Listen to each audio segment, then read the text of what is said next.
on this quiet night. Welcome to Scripture Breeze, a place where your heart can rest beneath the steady rule of God as the world slows around you. Remember this gentle truth: nothing is unfolding outside of God's awareness. Nothing is slipping beyond His control.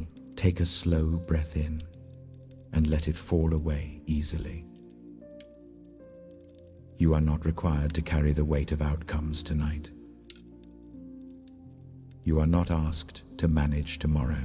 The book of Daniel reminds us of something deeply comforting, that kingdoms rise and fall, plans change, and circumstances shift.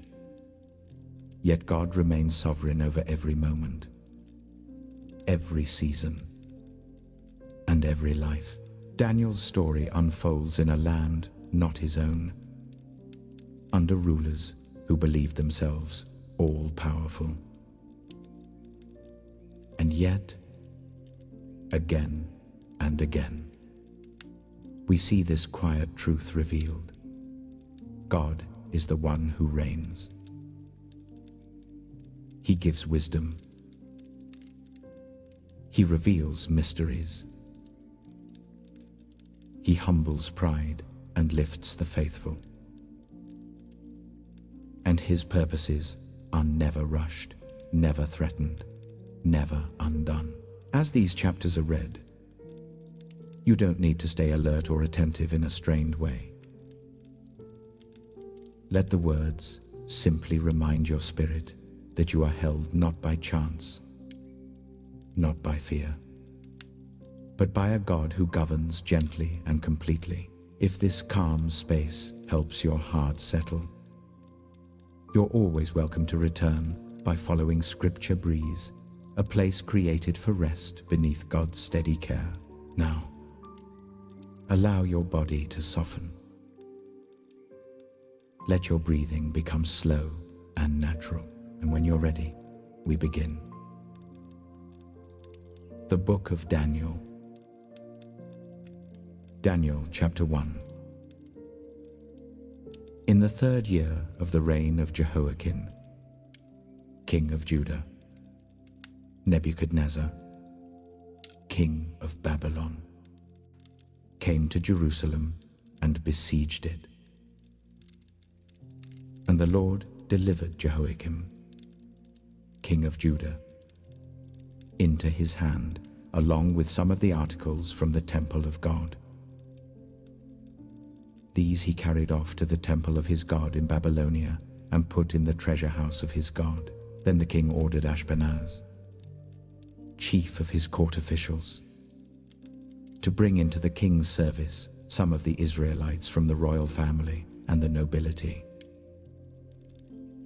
young men without any physical defect, handsome, showing aptitude for every kind of learning, well-informed, quick to understand, and qualified to serve in the king's palace.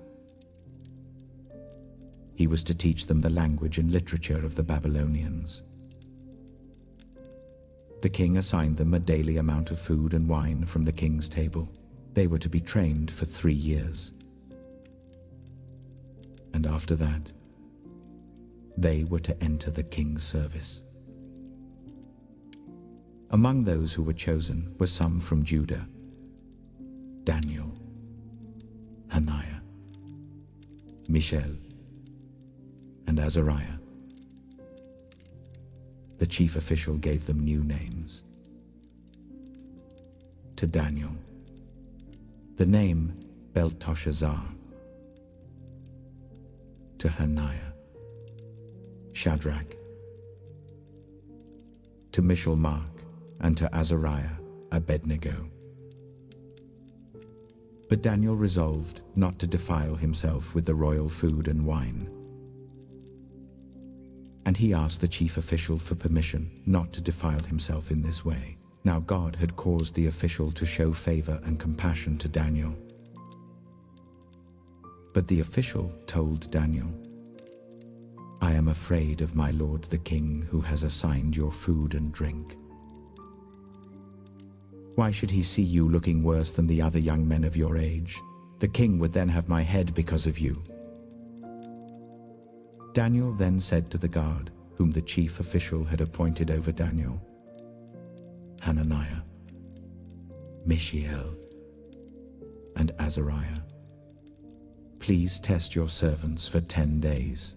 Give us nothing but vegetables to eat and water to drink. Then compare our appearance with that of the young men who eat the royal food, and treat your servants in accordance with what you see." So he agreed to this and tested them for 10 days. At the end of the 10 days, they looked healthier and better nourished than any of the young men who ate the royal food. So the guard took away their choice food and the wine they were to drink and gave them vegetables instead. To these 4 young men, God gave knowledge and understanding of all kinds of literature and learning. And Daniel could understand visions and dreams of all kinds. At the end of the time set by the king to bring them into his service, the chief official presented them to Nebuchadnezzar. The king talked with them, and he found none equal to Daniel, Hananiah, Mishael, and Azariah. So they entered the king's service in every matter of wisdom and understanding about which the king questioned them. He found them 10 times better than all the magicians and enchanters in his whole kingdom. And Daniel remained there until the 1st year of King Cyrus coming. Daniel chapter 2. In the 2nd year of his reign, Nebuchadnezzar had dreams. His mind was troubled, and he could not sleep.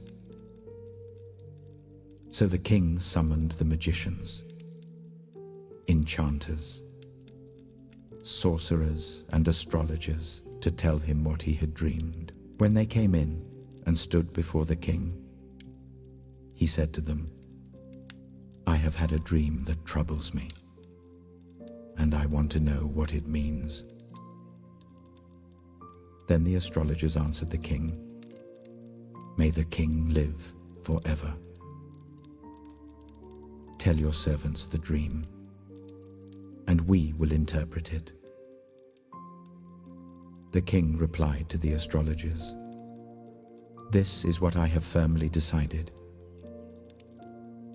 If you do not tell me what my dream was and interpret it, I will have you cut into pieces and your houses turned into piles of rubble. But if you tell me the dream and explain it, you will receive from me gifts and rewards and great honor. So tell me the dream and interpret it for me." Once more they replied, "Let the king tell his servants the dream, and we will interpret it." Then the king answered, "I am certain that you're trying to gain time because you realize that this is what I have firmly decided. If you do not tell me the dream, there is only one penalty for you. You have conspired to tell me misleading and wicked things, hoping the situation will change. So then, tell me the dream, and I will know that you can interpret it for me." The astrologers answered the king, "There is no one on earth who can do what the king asks. No king, however great and mighty, has ever asked such a thing of any magician or enchanter or astrologer. What the king asks is too difficult. No one can reveal it to the king except the gods, and they do not live among humans." This made the king so angry and furious that he ordered the execution of all the wise men of Babylon. So the decree was issued to put the wise men to death. And men were sent to look for Daniel and his friends to put them to death. When Ario, the commander of the king's guard, had gone out to put to death the wise men of Babylon, Daniel spoke to him with wisdom and tact. He asked the king's officer, "Why did the king issue such a harsh decree?" Arioch then explained the matter to Daniel. At this, Daniel went into the king and asked for time so that he might interpret the dream for him. Then Daniel returned to his house and explained the matter to his friends Hananiah, Mishael, and Azariah. He urged them to plead for mercy from the God of heaven concerning this mystery, so that he and his friends might not be executed with the rest of the wise men of Babylon.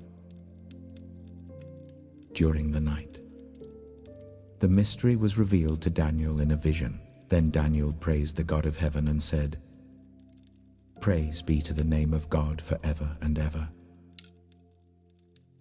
Wisdom and power are his. He changes times and seasons. He deposes kings and raises up others. He gives wisdom to the wise and knowledge to the discerning. He reveals deep and hidden things. He knows what lies in darkness, and light dwells with him. I thank and praise you, God of my ancestors. You have given me wisdom and power. You have made known to me what we asked of you. You have made known to us the dream of the king." Then Daniel went to Arich, whom the king had appointed to execute the wise men of Babylon, and said to him, "Do not execute the wise men of Babylon. Take me to the king, and I will interpret his dream for him." Arioch took Daniel to the king at once and said, "I have found a man among the exiles from Judah who can tell the king what his dream means." The king asked Daniel, also called Belteshazzar, "Are you able to tell me what I saw in my dream and interpret it?" Daniel replied, "No wise man, enchanter, magician, or diver can explain to the king the mystery he has asked about. But there is a God in heaven who reveals mysteries. He has shown King Nebuchadnezzar what will happen in days to come. Your dream and the visions that passed through your mind as you were lying in bed are these. As your majesty was lying there, your mind turned to things to come, and the revealer of mysteries showed you what is going to happen. As for me, this mystery has been revealed to me, not because I have greater wisdom than anyone else alive, but so that your majesty may know the interpretation, and that you may understand what went through your mind. Your majesty looked, and there before you stood a large statue, an enormous, dazzling statue, awesome in appearance. The head of the statue was made of pure gold, its chest and arms of silver, its belly and thighs of bronze, its legs of iron, its feet partly of iron and partly of baked clay. While you were watching, a rock was cut out, but not by human hands. It struck the statue on its feet of iron and clay and smashed them.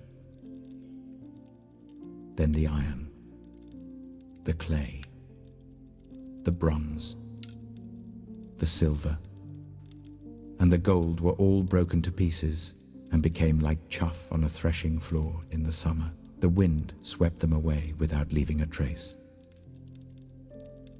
But the rock that struck the statue became a huge mountain and filled the whole earth. This was the dream, and now we will interpret it to the king. Your Majesty, you are the King of Kings. The God of heaven has given you dominion and power and might and glory. In your hands, he has placed all mankind and the beasts of the field and the birds in the sky. Wherever they live, he has made you ruler over them all. You are that head of gold. After you, another kingdom will arise inferior to yours. Next, a third kingdom, one of bronze, will rule over the whole earth. Finally, there will be a fourth kingdom, strong as iron, for iron breaks and smashes everything. And as iron breaks things to pieces, so it will crush and break all the others. Just as you saw that the feet and toes were partly of baked clay and partly of iron, so this will be a divided kingdom. Yet it will have some of the strength of iron in it, even as you saw iron mixed with clay, as the toes were partly iron and partly clay. So this kingdom will be partly strong and partly brittle. And just as you saw the iron mixed with baked clay, so the people will be a mixture and will not remain united any more than iron mixes with clay. In the time of those kings, the God of heaven will set up a kingdom that will never be destroyed, nor will it be left to another people. It will crush all those kingdoms and bring them to an end, but it will itself endure forever. This is the meaning of the vision of the rock cut out of a mountain, but not by human hands. A rock that broke the iron, the bronze, the clay, the silver, and the gold to pieces. The great God has shown the king what will take place in the future. The dream is true and its interpretation is trustworthy. Then King Nebuchadnezzar fell prostrate before Daniel and paid him honor and ordered that an offering and incense be presented to him. The king said to Daniel, "Surely your God is the God of gods and the Lord of kings and a revealer of mysteries. For you were able to reveal this mystery." Then the king placed Daniel in a high position and lavished many gifts on him. He made him ruler over the entire province of Babylon and placed him in charge of all its wise men. Moreover, at Daniel's request, the king appointed Shadrach, Meshach, and Abednego chief ministers over the province of Babylon, while Daniel himself remained at the royal court. Daniel chapter 3. King Nebuchadnezzar made an image of gold 60 cubits high and 6 cubits wide, and set it up on the plain of Dura in the province of Babylon. He then summoned the satraps, prefects, governors, advisors, treasurers, judges, magistrates, and all the other provincial officials to come to the dedication of the image he had set up. So the satraps, prefects, governors, advisors, treasurers, judges, magistrates, and all the other provincial officials assembled for the dedication of the image that King Nebuchadnezzar had set up. And they stood before it. Then the herald loudly proclaimed, "Nations and peoples of every language, This is what you are commanded to do. As soon as you hear the sound of the horn, flute, zither, lyre, harp, pipe, and all kinds of music, you must fall down and worship the image of gold that King Nebuchadnezzar has set up. Whoever does not fall down and worship will immediately be thrown into a blazing furnace. Therefore, as soon as they heard the sound of the horn, flute, zither, lyre, harp, and all kinds of music, all the nations and peoples of every language fell down and worshipped the image of gold that King Nebuchadnezzar had set up. At this time, some astrologers came forward and denounced the Jews. They said to King Nebuchadnezzar, "May the king live forever. Your Majesty has issued a decree that everyone who hears the sound of the horn, flute, zither, lyre, harp, pipe, and all kinds of music must fall down and worship the image of gold, and that whoever does not fall down and worship will be thrown into a blazing furnace. But there are some Jews whom you have set over the affairs of the province of Babylon: Shadrach, Meshach, and Abednego, who pay no attention to you, Your Majesty. They neither serve your gods nor worship the image of gold you have set up."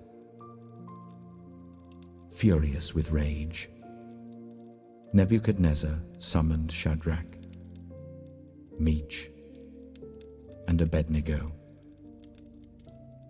So these men were brought before the king, and Nebuchadnezzar said to them, "Is it true, Shadrach, Meshach, and Abednego, that you do not serve my gods or worship the image of gold I have set up?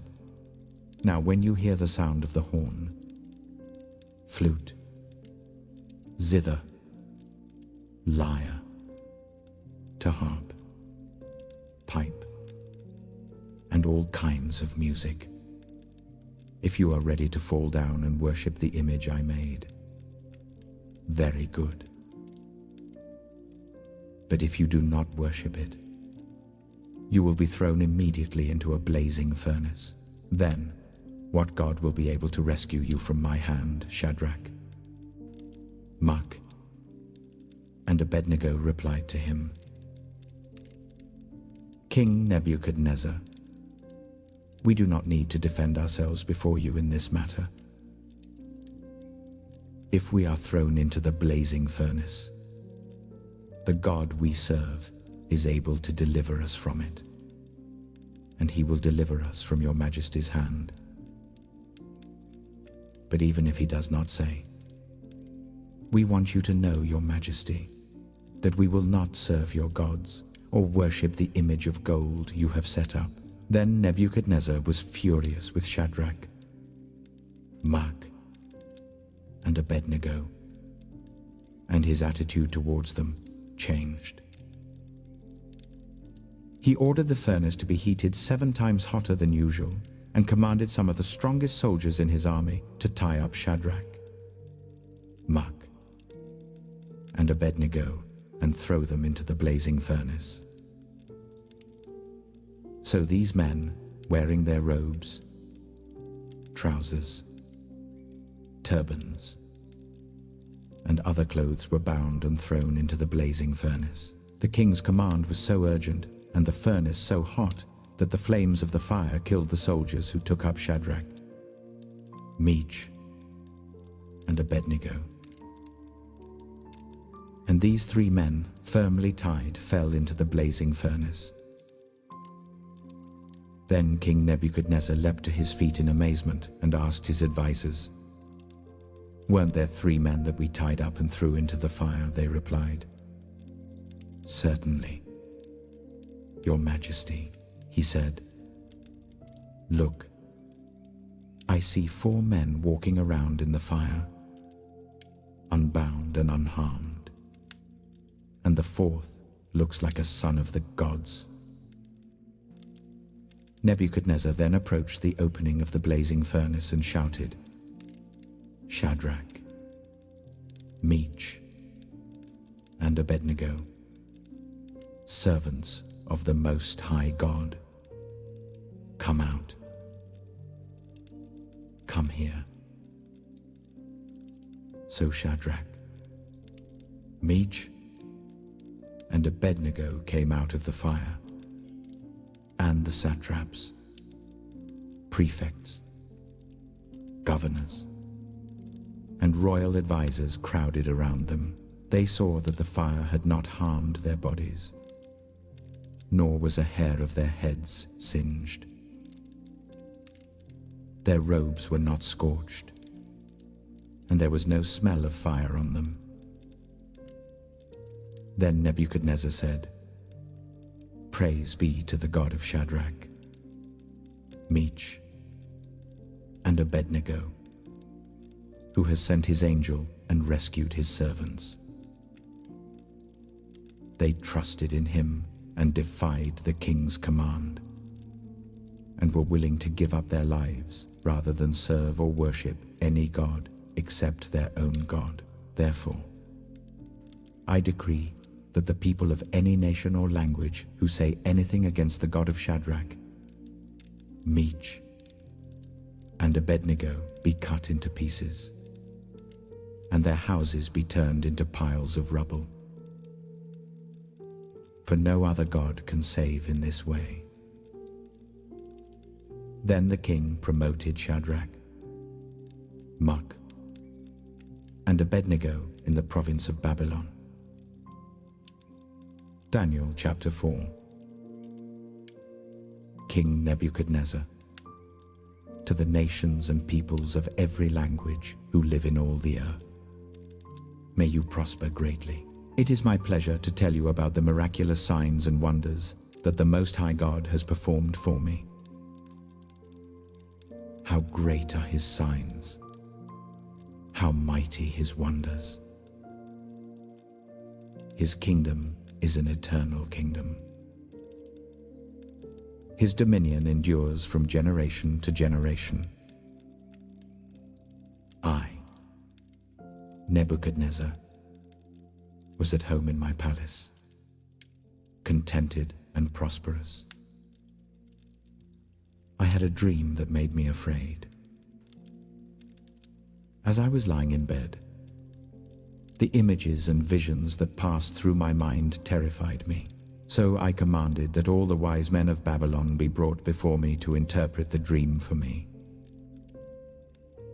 When the magicians, enchanters, astrologers, and divers came, I told them the dream, but they could not interpret it for me. Finally, Daniel came into my presence and I told him the dream. He is called Belshazzar, after the name of my God, and the spirit of the holy gods is in him. I said, "Belteshazzar, chief of the magicians, I know that the spirit of the holy gods is in you, and no mystery is too difficult for you. Here is my dream. Interpret it for me." These are the visions I saw while lying in bed. I looked, and there before me stood a tree in the middle of the land.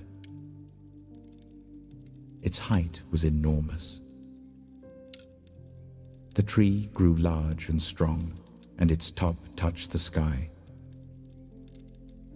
It was visible to the ends of the earth.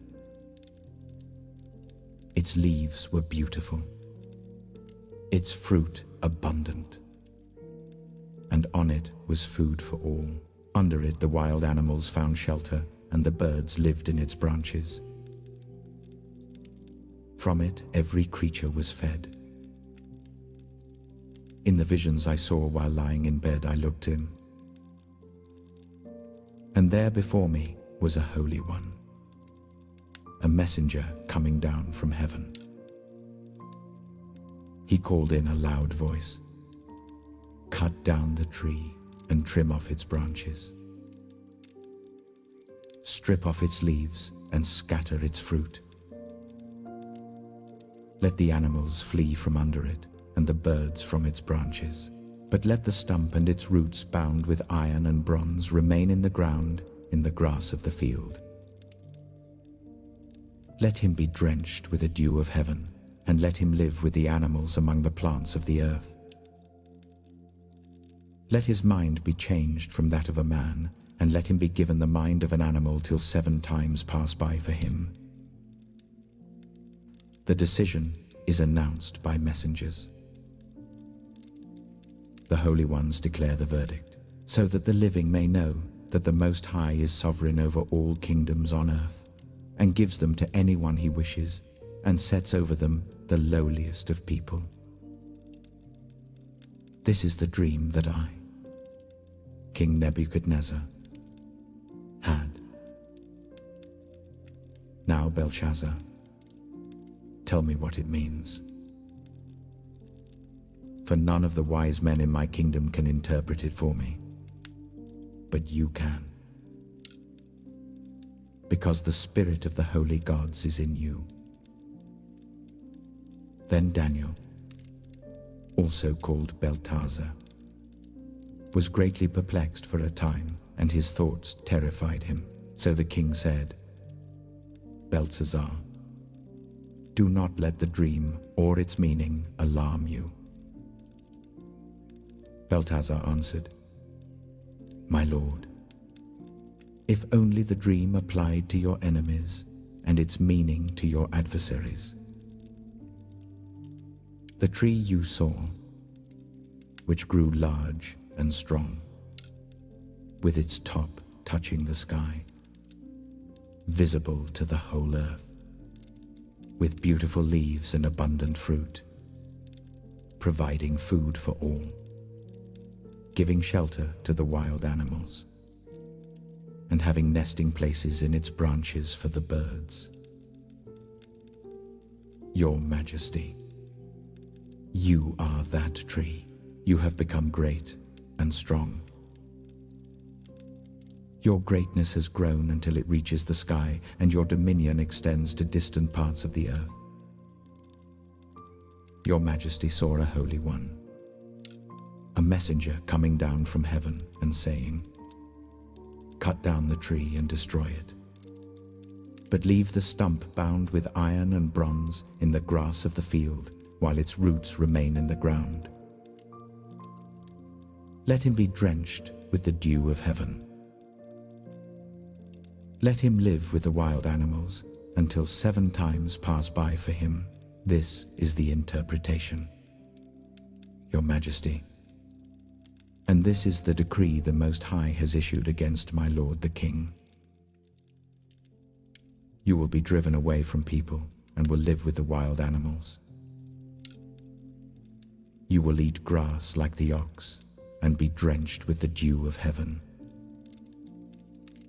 7 times will pass by for you until you acknowledge that the Most High is sovereign over all kingdoms on earth and gives them to anyone he wishes canes. The command to leave the stump of the tree with its roots means that your kingdom will be restored to you when you acknowledge that heaven rules. Therefore, Your Majesty, be pleased to accept my advice.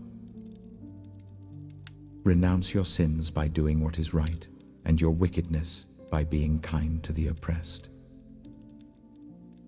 It may be that then your prosperity will continue." All this happened to King Nebuchadnezzar 12 months later, as the king was walking on the roof of the royal palace of Babylon. He said, "Is not this the great Babylon I have built as the royal residence by my mighty power and for the glory of my majesty, even as the words were on his lips?" a voice came from heaven. This is what is decreed for you, King Nebuchadnezzar. Your royal authority has been taken from you.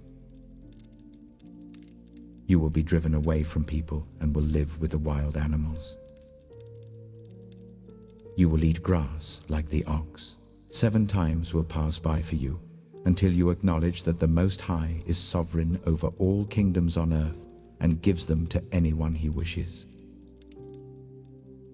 Immediately, what had been said about Nebuchadnezzar was fulfilled. He was driven away from people and ate grass like the oxes. His body was drenched with the dew of heaven until his hair grew like the feathers of an eagle and his nails like the claws of a bird. At the end of that time, I, Nebuchadnezzar, raised my eyes towards heaven, and my sanity was restored. Then I praised the Most High. I honored and glorified him who lives forever. His dominion is an eternal dominion. His kingdom endures from generation to generation. All the peoples of the earth are regarded as nothing. He does as he pleases with the powers of heaven and the peoples of the earth. No one can hold back his hand or say to him, "What have you done?" At the same time that my sanity was restored, my honor and splendor were returned to me for the glory of my kingdom. My advisors and nobles sought me out, and I was restored to my throne and became even greater than before. Now I know, Nebuchadnezzar, praise and exalt and glorify the King of heaven, because everything he does is right and all his ways are just. And those who walk in pride, he is able to humble. Daniel chapter 5. King Belshazzar gave a great banquet for 1,000 of his nobles and drank wine with them. While Belshazzar was drinking his wine, he gave orders to bring in the gold and silver goblets that Nebuchadnezzar his father had taken from the temple in Jerusalem, so that the king and his nobles, his wives, and his concubines might drink from them. So they brought in the gold goblets that had been taken from the temple of God in Jerusalem, and the king and his nobles, his wives, and his concubines drank from them. As they drank the wine, they praised the gods of gold and silver, of bronze, iron, wood, and stone. Suddenly, the fingers of a human hand appeared and wrote on the plaster of the wall near the lampstand in the royal palace.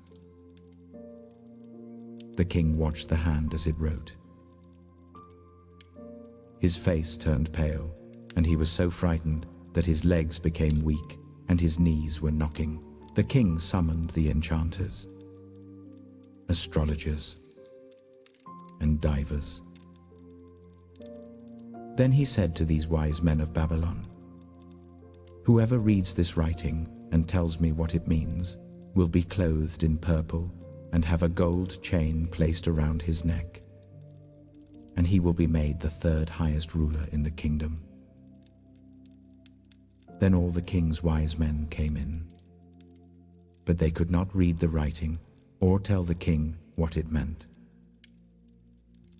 So King Belshazzar became even more terrified, and his face grew more pale.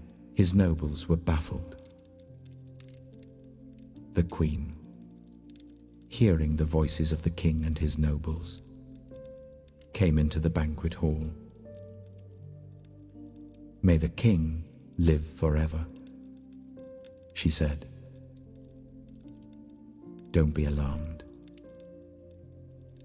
Don't look so pale.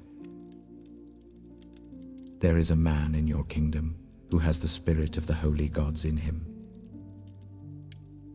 in the time of your father. He was found to have insight and intelligence and wisdom like that of the gods. Your father, King Nebuchadnezzar, appointed him chief among the magicians, enchanters, astrologers, and divers. He did this because Daniel, whom the king called Belteshazzar, was found to have a keen mind and knowledge and understanding, and also the ability to interpret dreams, explain riddles, and solve difficult problems.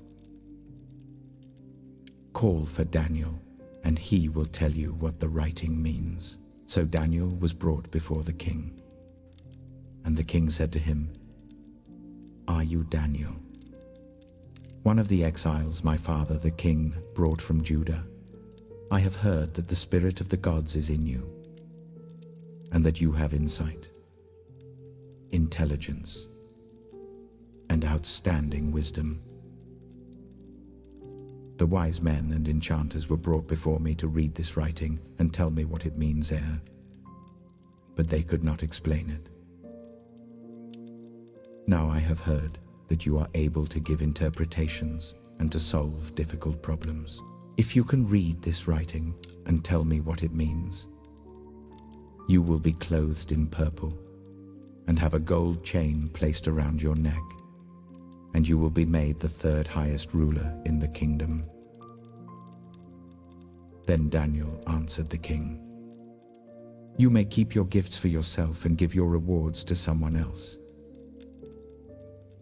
Nevertheless, I will read the writing for the king and tell him what it means. Your Majesty, the Most High God gave your father Nebuchadnezzar sovereignty and greatness and glory and splendor because of the high position he gave him. All the nations and peoples of every language dreaded and feared him. Those the king wanted to put to death, he put to death. Those he wanted to spare, he spared. Those he wanted to promote, he promoted. And those he wanted to humble, he humbled. But when his heart became arrogant and hardened with pride, he was deposed from his royal throne and stripped of his glory.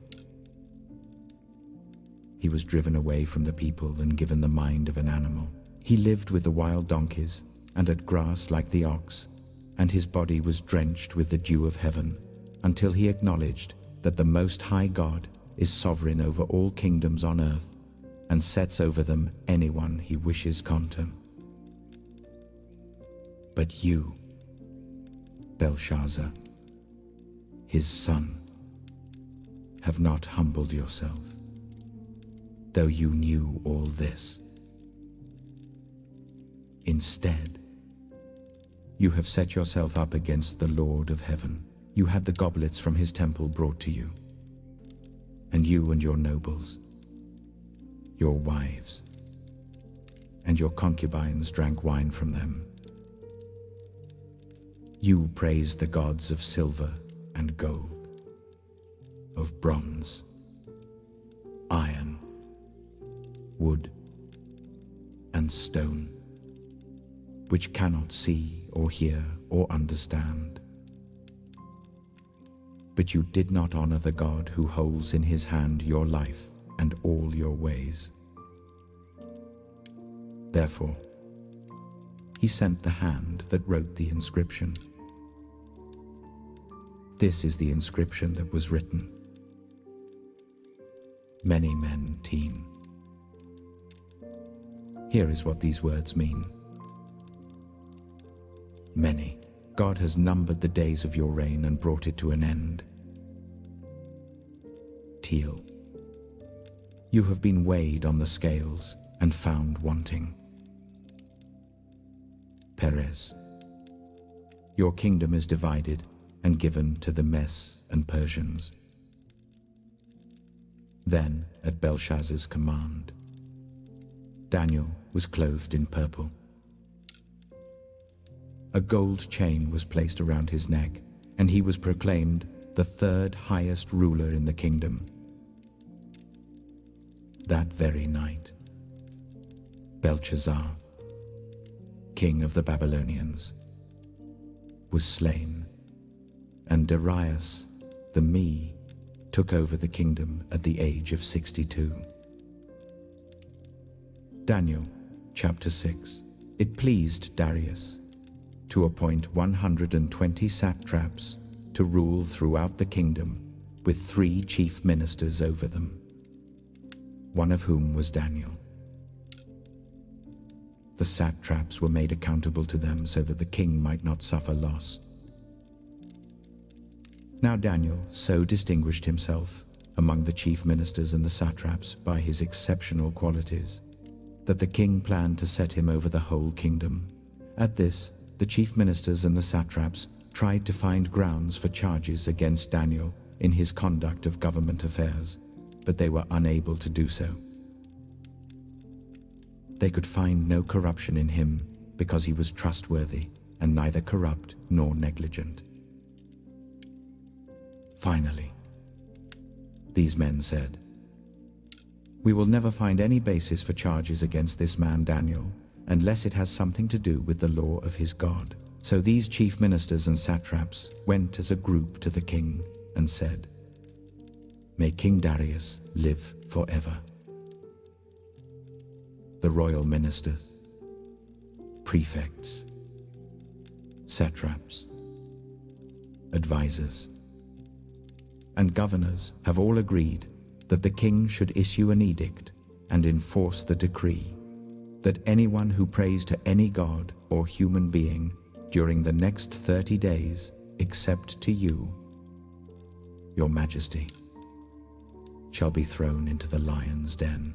Now, your majesty, issue the decree and put it in writing, so that it cannot be altered in accordance with the law of the Medes and Persians, which cannot be repealed. So King Darius put the decree in writing. Now when Daniel learned that the decree had been published, he went home to his upstairs room where the windows opened towards Jerusalem. 3 times a day he got down on his knees and prayed, giving thanks to his God, just as he had done before. Then these men went as a group and found Daniel praying and asking God for help. So they went to the king and spoke to him about his royal decree. "Did you not publish a decree that during the next 30 days, anyone who prays to any god or human being except to you, your majesty, would be thrown into the lion's den?" The king answered, "The decree stands in accordance with the law of the Medes and Persians, which cannot be repealed." Then they said to the king, "Daniel, who is one of the exiles from Judah, pays no attention to you, your majesty, or to the decree you put in writing. He still prays 3 times a day." When the king heard this, he was greatly distressed. He was determined to rescue Daniel and made every effort until sunset to save him. Then the men went as a group to King Darius and said to him, "Remember, your majesty, that according to the law of the Medes and Persians, no decree or edict that the king issues can be changed." So the king gave the order, and they brought Daniel and threw him into the lion's den. The king said to Daniel, "May your God, whom you serve continually, rescue you." A stone was brought and placed over the mouth of the den, and the king sealed it with his own signet ring and with the rings of his noble so that Daniel's situation might not be changed. Then the king returned to his palace and spent the night without eating and without any entertainment being brought to him, and he could not sleep. At the first light of dawn, the king got up and hurried to the lion's den. When he came near the danger, he called to Daniel in an anguished voice, "Daniel, servant of the living God, has your God, whom you serve continually, been able to rescue you from the lions?" Daniel answered, "May the king live forever. My God sent his angel, and he shut the mouths of the lions. They have not hurt me, because I was found innocent in his sight. Nor have I ever done any wrong before you, your majesty." The king was overjoyed and gave orders to lift Daniel out of the den. And when Daniel was lifted from the den, no wound was found on him, because he had trusted in his God. At the king's command, the men who had falsely accused Daniel were brought in and thrown into the lion's den along with their wives and children. And before they reached the floor of the den, the lions overpowered them and crushed all their bones. Then King Darius wrote to all the nations and peoples of every language in all the earth, "May you prosper greatly. I issue a decree that in every part of my kingdom, people must fear and reverence the God of Daniel. For he is the living God, and he endures forever. His kingdom will not be destroyed. His dominion will never end. He rescues and he saves. He performs signs and wonders in the heavens and on the earth. He has rescued Daniel from the power of the lions." So Daniel prospered during the reign of Darius and the reign of Cyrus the Persian. As the story of Daniel gently fades into the quiet, allow the stillness to remain with you. You've listened. You've rested. And now, there is nothing more required of you. The same God who watched over Daniel in unfamiliar places, the same God who closed the mouths of lions and revealed hidden things, is near to you now quietly, faithfully, without urgency. Let the words you've heard settle beneath your thoughts.